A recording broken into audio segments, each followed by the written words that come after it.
First you wonder, will there ever be a second time around? Oh, when the tears are over and the moment has come, say my Lord, I think I found someone. Season 1, Episode 3, Rules of the House, aired October 3rd, 1991, with a total of 20.8 million views. Al, Brennan, and JT are in the living room eating guacamole when JT says, "The best thing about living here is there's always food in the fridge." Dana walks in and sees what they're eating. Smirking, she tricks them by saying they're eating one of Karen's face mask scrubs. The kids panic and run out of the room into the kitchen. Meanwhile, Carol and her kids are sitting at the kitchen table waiting for Frank and his kids, as they're supposed to have dinner together as a family. Everyone is growing impatient, and Dana comments that they've waited half an hour. Just then, Frank, Brennan, and JT walk in, prompting Carol to ask where they've been. She's even more frustrated when she finds out they've already eaten. Still, Carol insists they sit down as a family. At that moment, Al walks into the kitchen with her pet pig, which grosses Karen out. This makes me wonder if Al was already home, as she didn't come in with her dad and brothers, why she wasn't already at the table with Carol's family. When Al hears that her pig isn't welcome at the table, she storms off, saying she won't eat with them either. Then Frank and JT remember there's a sports game on TV, so they quickly grab some food and rush into the living room. That night, Frank and Carol are in bed. Frank is ready for some alone time, but Carol is working on a new rules chart. He asks her to stop and relax, but she insists on finishing them first. Frank is irritated when she tells him he'll have to follow the rules too, though she adds there's one he might like: lights out at 10 p.m. The next morning, Penny and Ivy are in the kitchen. Penny is upset she wasn't invited to the family meeting, especially since she's over at their house all the time. Ivy jokes the meeting might actually be about her being there a lot, which worries Penny. Dana walks in to grab Carol's pointer, and when Penny asks about the meeting, Dana says it's about house rules, then laughs at Penny's worried expression. In the living room, Carol is presenting her many rules charts and accidentally hits Mark with her pointer. She explains how laundry will now be done. Al gets upset and Frank tells her to stop. Then Carol introduces the TV ticket system. Each person gets a limited number of tickets to watch TV, and if they have extras at the end of the week, they'll get $2 extra in their allowance. Mark starts explaining how to save the money and make it grow, which prompts Frank's kids to call him lame.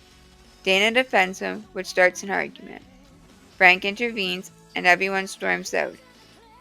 Dana tells her mom this marriage is a disaster.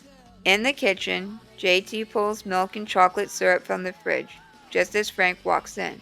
Frank asks if he's going along with Carol's new rules. JT insists he's fine, as he doesn't need them, and then continues to pour chocolate syrup and milk straight into his mouth without a glass. Frank tells him Brennan and Al look up to him, though he doesn't understand why, and then bribes him. If JT doesn't follow the rules, he can kiss those new high tops he wanted goodbye. Later, the girls are in their room doing homework. Al turns on the TV, but Karen tells her it's not their TV time and they should be doing homework.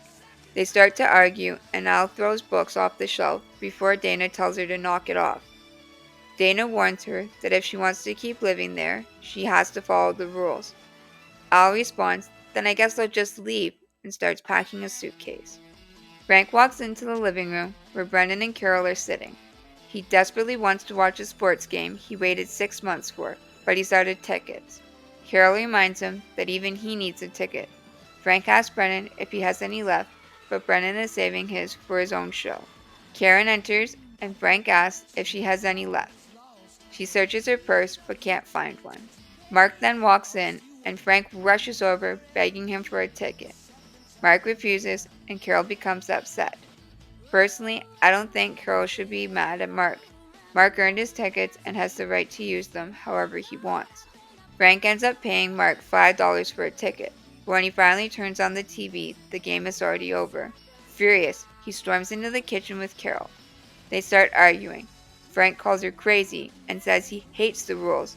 He yells, "Your porch light is on, but no one's home. Your elevator doesn't go up to the top floor. Carol insists the rules are working. JT's even doing better. Frank admits the only reason is because he bribed him.